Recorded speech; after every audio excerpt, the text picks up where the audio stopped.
Muy buenos días, hermanos. Gracias por acompañarnos a esta hora. Estamos aquí para llevarles la palabra de Dios a través del estudio de la Biblia. La Biblia nos enseña tantas cosas que tenemos tema para cada semana. El día de hoy quiero traerles un tema que, para que no se me asusten, vida después de la muerte. Para nosotros el estudio de la palabra, el estudio de la Biblia, que es un manual de vida, tiene, como dije, muchísimos temas de interés. Y uno de los temas que más nos pueden asustar es la vida eterna. ¿Será que cuando nos morimos, allí termina todo? Bueno, hay sectas, hay religiones que lo dicen así. Y vamos a estudiar en este día qué tipo de personas consideran eso real, pero la Biblia nos dice que Dios nos dio vida eterna. Así que, considerando eso, tomémoslo como una enseñanza que nos ha de ayudar a llevar la palabra de Dios a personas que desconocen este factor tan importante de la creación. Oremos para pedirle al Señor dirección. Señor, te damos gracias, Padre, por la oportunidad que nos has dado de un nuevo día. Sabemos, Señor, que estás presente en nuestras vidas desde el momento mismo en que abrimos nuestros ojos, en el momento mismo en que podemos respirar por nosotros mismos y contemplar tu creación, contemplar tus bondades, sentir tu misericordia y tu amor en nuestras vidas y por fe en las vidas de aquellos que amamos y que están lejos. Te rogamos que seas tú guiándonos en ese día a hacer lo bueno, lo justo, lo recto. Te rogamos que seas tú guiándonos a perseverar en esa vida eterna que nos has prometido, que nos has dado a través de tu palabra. Bendícenos y bendice este estudio con el que queremos más edificación y más acercamiento a ti. En el nombre de Jesús. Amén. En menos de un mes, les comparto esto, en menos de un mes 2 miembros de mi familia perdieron la vida.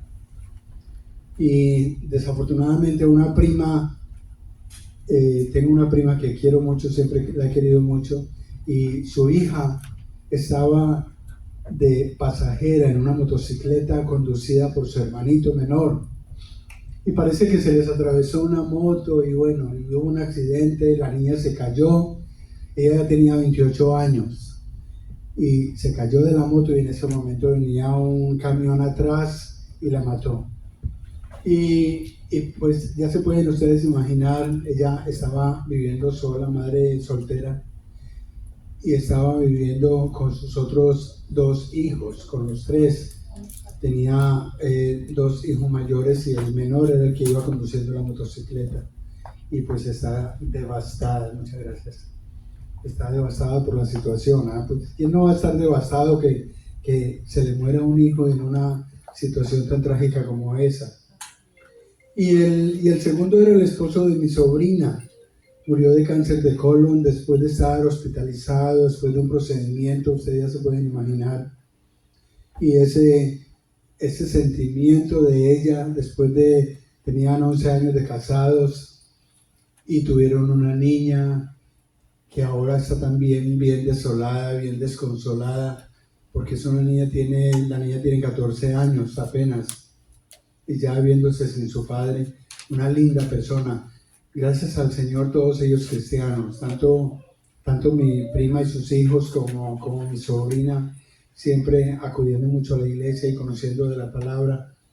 Pero aún así, esto es doloroso. Uno como cristiano sabe que hay un lugar en el que vamos a estar reunidos con el Señor el día que nos vayamos. Nuestro espíritu se va a separar de ese cuerpo. Ese cuerpo va a estar enterrado o va a estar cremado. Pero el espíritu, como lo he dicho antes en mis clases, el espíritu regresa a quien lo produjo. Regresa a nuestro Creador. Y ese es nuestro consuelo. Cuando yo muera, ¿dónde va a ir mi espíritu? Va a estar con el Señor. Esa es mi esperanza. Y la carne, pues esa carne va a desaparecer. Y dice que los muertos resucitarán. Pues vamos a estar en un cuerpo nuevo. Así que no tenemos ¿Por qué sentir ese temor? Primera de Tesalonicenses, capítulo 4, 16 y 17. Nos dice, porque el Señor mismo con voz de mando, con voz de arcángel y con trompeta de Dios, descenderá del cielo, y los muertos en Cristo resucitarán primero. Luego el verso 17 dice, luego nosotros, los que vivimos, los que hayamos quedado, seremos arrebatados juntamente con ellos en las nubes para recibir al Señor en el aire, y así estaremos siempre con el Señor. Esos son versos que hemos leído aquí desde este púlpito muchas veces, y que si nosotros estamos familiarizados con la Biblia, compenetrados con la palabra de Dios, entonces vamos entendiendo qué es el proceso de la muerte, cuál es el proceso en el que nosotros vamos a incurrir el día que este cuerpo deje de respirar. Entonces, ¿qué pasa cuando morimos? Y esa es una de las preguntas que más nos inquietan, porque sabemos que todos moriremos algún día. Pero, ¿qué pasa cuando morimos? Es difícil aceptar y asimilar la muerte. Nos es muy difícil decir, no, pues yo me voy a morir y listo, y no hay ningún problema. No, la situación no es esa. A todos nos cuesta trabajo entender que no vamos a volver a ver a nuestras familias, que no vamos a poder disfrutar de todo eso que con tanto sacrificio hemos conseguido, ¿o no? Entonces, es una realidad. Hay implicaciones que no las podemos hacer a un lado. Y la muerte es algo que desconocemos. Aún no la hemos experimentado. Entonces no sabemos cuál será nuestra reacción en un lecho de muerte o ante una muerte súbita. No sabemos cuál va a ser nuestra reacción. Cuando se habla en la iglesia sobre la posibilidad de la vida después de la muerte, como cristianos y como lectores de la palabra de Dios, la respuesta que damos es un rotundo sí. Sí, hay vida después de la muerte.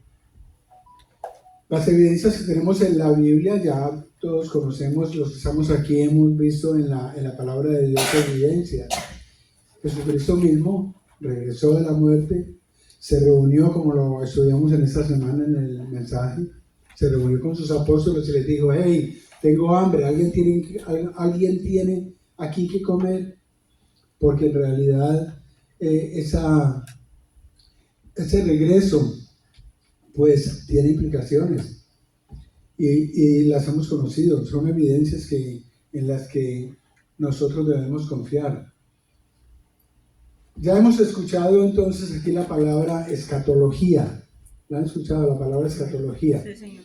Y la palabra escatología es la doctrina que concierne a los últimos fines. La palabra escatología, a los tiempos últimos, ya sea de la persona individual después de su muerte o de su extinción, que le llamamos escatología humana, o su desaparición del mundo, que es llamado escatología cósmica. Científicamente se conoce como escatología cósmica. Pues al estudio religioso del destino del alma después de la muerte se le llama escatología individual. Es una palabra compuesta del griego escatos, que quiere decir último, y logos, que quiere decir estudio, tratado, o sea, tratado de los últimos tiempos. Pero antes de ir a lo que expone la palabra, pues empecemos por explorar algunas de las hipótesis establecidas por la ciencia. Porque siempre debemos estar al día con la ciencia. ¿Por qué? Pues porque tenemos ateos, tenemos personas que no abren la palabra de Dios y que siempre nos van a preguntar, oye, ¿y qué va a pasar? Oye, ¿y esto qué? Oye, ¿y aquello? Entonces, debemos estar al día con la ciencia para saber qué es lo que opina la ciencia con respecto a eso. En nuestra cultura, desde un punto de vista científico, se concibe la muerte como el fin de la vida. Ahora, el organismo deja de realizar sus funciones básicas. Este organismo, este cuerpo, deja de trabajar, así de simple. Pierde su estado de equilibrio, conocido como la pérdida de la homeostasis, y el corazón deja de latir. Cuando el corazón deja de bombear la sangre, entonces ya no hay sangre en el cerebro y el cerebro muere. Y cuando el cerebro muere, pues entonces deja de decidir, deja de tomar decisiones, deja de pensar. Y entonces hay una parálisis. Y esa parálisis se refleja en todo el cuerpo. Debe tomarse en cuenta que al morir el cerebro, otras funciones siguen trabajando. Ustedes de casualidad han matado una lombriz, una culebra, han visto cómo a pesar de que la corten en pedazos, el resto sigue moviéndose. Bueno, la culebra posiblemente ya no piensa. Y también algunos peces también. Y algunos peces también. Pero incluso la gallina, le cortan la cabeza y el cuerpo sigue moviéndose. Uh-huh. Pero no es que yo ande matando gallinas para que no se... No, sino que hay funciones del cuerpo que siguen trabajando. Y lo mismo sucede con el organismo. La muerte puede ser entendida como diferentes perspectivas. Miremos algunos de los argumentos respecto a la existencia de la vida después de la muerte. Gran parte de las hipótesis referidas en la existencia de la vida después de la muerte surgen de un estudio, de un análisis de experiencias cercanas a la muerte, porque todos hemos leído algo de que la persona se muere, la persona deja de funcionar y su espíritu se eleva y ve cómo lo están atendiendo y ve cosas desde el aire. Algunos han escuchado de eso. Amén. Y también la persona cuando despierta, entonces habla de que fue a través de un túnel, de que escuchó muchos ruidos o muchos sonidos, de que había una profunda paz en él o en esa persona. Todos hemos escuchado en eso, de ese tipo de experiencias, o hemos leído por curiosidad. En la gran parte de esas experiencias, y tras haber conseguido recuperar el paciente, parece reflejarse que esa persona ha conservado un hilo de conciencia. O sea, todavía está consciente de lo que está pasando, aún a pesar de que todo el resto de sus funciones dejen de funcionar. Entonces hay que tener en cuenta ese tipo de cosas. También refieren a sensaciones de flotación, como dije antes, de que están viendo todo lo que está sucediendo a su alrededor. Se nos dice que el cerebro puede permanecer vivo durante un breve espacio de tiempo, tras el cese de la respiración, tras el cese del bombeo de la sangre. El cerebro todavía permanece, se dice que unos segundos, entre 2 y 20 segundos, permanece todavía funcionando. O sea, permanece todavía pensando y tomando decisiones, de 2 a 20 segundos. Todo depende de las circunstancias, todo depende también de la persona, obviamente.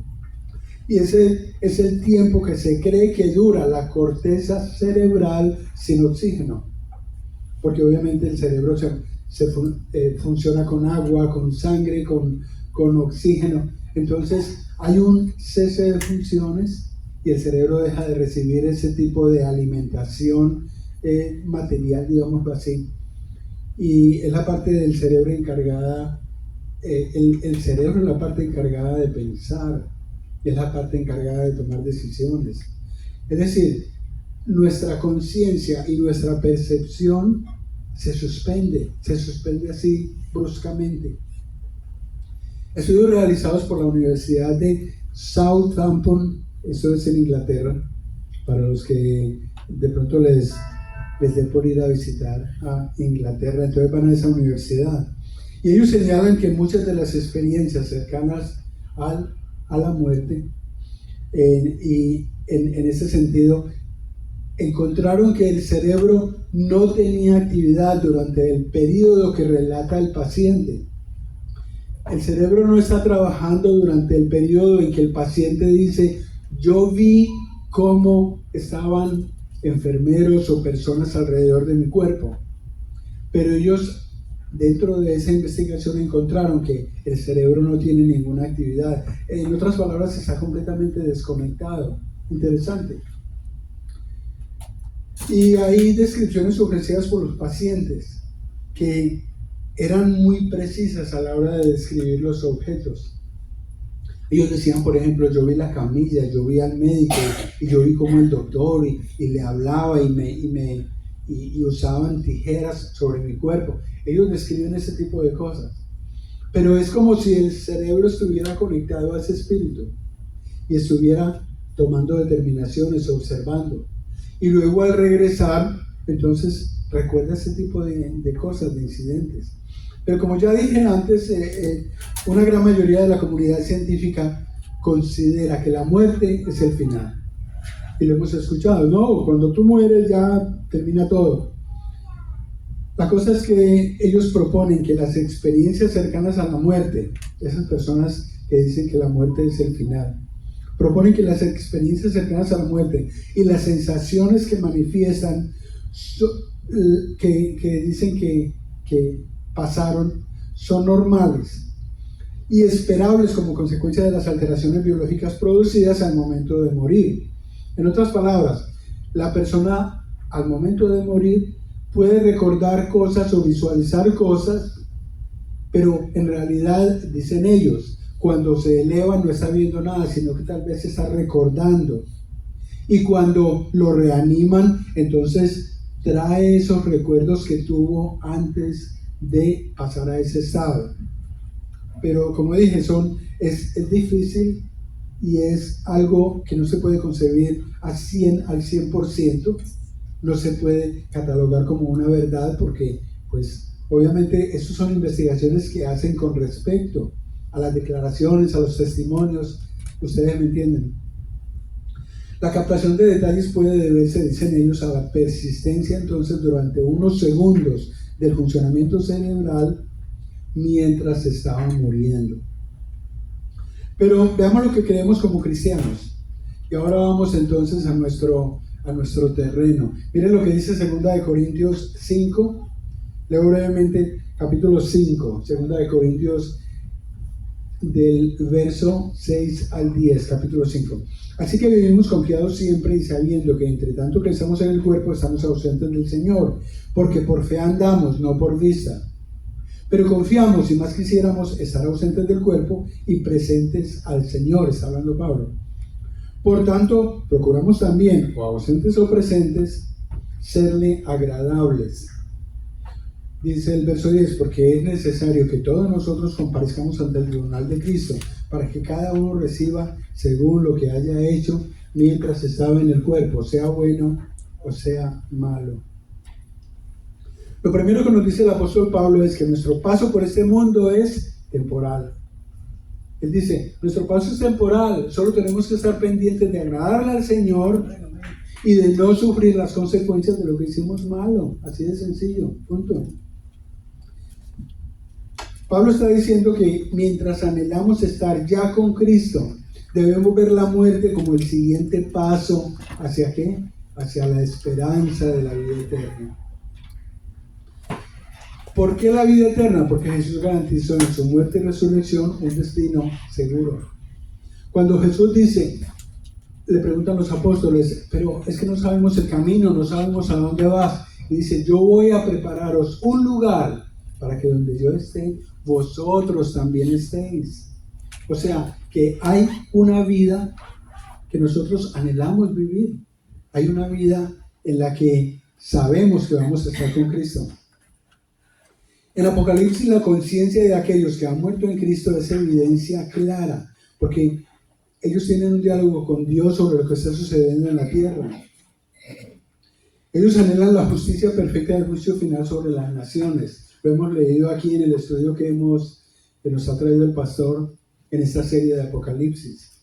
Y se les dice que esperen un poco más de tiempo mientras se completa el número de aquellos que se están esperando para que formen la iglesia. Ya hemos estudiado algo de ello entonces aquí. Si tienen más preguntas ya le preguntan al pastor. Apocalipsis capítulo 6, que también lo hemos leído y lo hemos analizado un poco acá. En el capítulo 6, verso 9 al 12 leo. Cuando el Cordero rompió el quinto sello, vi debajo del altar las almas de todos los que habían muerto como mártires por causa de la palabra de Dios y por haber sido fieles en su testimonio. El verso 10 nos dice, ellos clamaban al Señor y decían, oh Señor soberano, santo y verdadero, ¿cuánto tiempo hasta que juzgues a la gente de este mundo y tomes venganza de nuestra sangre por lo que nos han hecho? Entonces a cada uno de ellos se le dio una túnica blanca y se les dijo que descansaran un poco más hasta que se complementara, se completara el número de sus hermanos, los consiervos de Jesús que se unirían a ellos después de morir como mártires. O sea que hay un tiempo de espera. Hay un tiempo de espera en que el Señor está esperando a que aquellas personas a quienes se les dio la esperanza de llegar hasta su trono lleguen. Entonces hay un tiempo de espera en el que nosotros confiados los que estamos aquí en que el Señor está esperando por nosotros, entonces vamos a estar allá. El lamaísmo, en su libro tibetano de los muertos y los rosacruces. ¿Alguien ha oído hablar de los rosacruces aquí? Amén. Es una secta de los rosacruces. Ellos hablan de un periodo de revisión de la vida que ocurre inmediatamente después de la muerte, seguido por un juicio. Más parecido a lo que nosotros hemos escuchado de niños, el purgatorio. O sea, hay un periodo de remisión en el que nos purificamos y después pasamos al cielo. De acuerdo con las creencias de algunas religiones, los seres celestiales pueden descender a la tierra o encarnarse. También hemos escuchado de eso. Esa es una encarnación, ese es un ángel de Dios que está en la tierra. Lo hemos escuchado. Y hay seres terrenales que se dice que pueden descender, que pueden ascender al cielo, que es una de las teorías que se dice que la Virgen María fue ascendida al cielo en cuerpo y alma. Lo hemos escuchado, ¿no? Ok, no soy yo solo, sino que es una de las cosas que nosotros, en la que nosotros confiamos dentro de nuestra religión tradicional. En las religiones indias, el alma se somete al renacimiento en diferentes formas de vida de acuerdo con su karma. Del karma sí hemos oído hablar mucho, especialmente en las redes sociales. Y el karma es una energía o ley cósmica que se genera a partir de los actos de las personas. Es también conocido como un acto de equilibrio. Dice, mire, el karma le atacó porque hacen una cosa mal y al momentito les está pasando algo malo a estas personas. Cualquier lugar de existencia, ya sea de humanos, almas o deidades, fuera del mundo tangible, se conoce como ultratumba. Entonces se conoce como cosas del más allá. Eso también lo hemos oído. El infierno en muchas tradicionales religiosas y folclóricas es un lugar de tormento y castigo en la vida después de la muerte. Algunas religiones a menudo representan el infierno como un destino eterno. Y lo hemos visto en las obras de arte, así con fuego y allá a Satanás con una cola larga, con su vestido rojo, con su cuerpo rojo, llevando un tenedor en la mano. Son digamos, representaciones folclóricas del infierno. En la Biblia también encontramos la definición de lugares de tinieblas. Y lo vamos a leer, por ejemplo, cuando Job lamenta su condición. Él hace una descripción breve del Seol o Sheol, como también se conoce. Él dice en Job capítulo 10, 21 al 22, nos hace esa descripción. Tierra de tinieblas y de sombra de muerte. Verso 22. Tierra de oscuridad, lóbrega, como sombra de muerte y sin orden, y cuya luz es como densas tinieblas. Dice que es el lugar al que van todos los muertos, tanto los justos como los injustos, independientemente de las situaciones morales que haya vivido en la vida o de las elecciones que haya decidido tomar en la vida. Isaías lo define así. Miren lo que dice Isaías capítulo 14. Isaías capítulo 14, verso 11. Descendió al Seol tu soberbia y el sonido de tus arpas.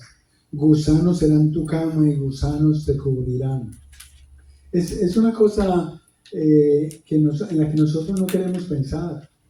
Porque cuando nosotros morimos y nos ponen en un hueco allá, pues obviamente todas esas bacterias se empiezan a descomponer. Y bueno, no quiero hacerles descripción porque muchos de ustedes no han desayunado. Pero estoy seguro de que no es una imagen muy agradable que nosotros quisiéramos tener. de una persona que ha sido enterrada. Dice que es el lugar al que van todos los muertos, tanto los justos como los injustos, como ya dije. El sol es también descrito en la Biblia como un lugar de quietud. Leemos en Eclesiastés capítulo 9, verso 10. Todo lo que te viniera de la mano para hacer, hazlo según tus fuerzas, porque en el Seol a donde vas no hay obra, ni trabajo, ni ciencia, ni sabiduría. Su ubicación se dice que está muy distante del cielo. La ubicación del Seol está muy distante del cielo. Esto lo describe Job de esta manera. Job capítulo 11. Es más alta que los cielos. ¿Qué harás? Es más profunda que el Seol. ¿Cómo la conocerás? Está muy distante del cielo. En Salmo 139, 8 nos dice: si subiera a los cielos, allí estás tú. Y si en el Seol hiciere mi estrado, he aquí, allí tú estás. El Talmud ofrece una serie de reflexiones relacionadas con la vida después de la muerte. Dice que tras la muerte el alma es juzgada. Los que han llevado una vida ejemplar entran inmediatamente en lo que se conoce como el Olam Abba, o mundo venidero.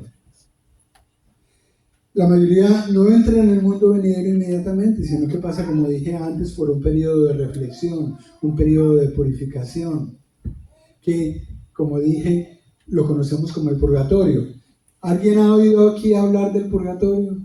Bueno, es donde van las ex esposas, no sé qué. Pero es el lugar donde definitivamente hay un periodo de purificación. Y pues si no se purifica, entonces se va al Seol. No se crean, no, estoy jugando. El cristianismo mayoritario profesa una creencia en el credo. ¿Alguien aquí oró el credo cuando estaba en la religión católica? Creo en Dios Padre Todopoderoso.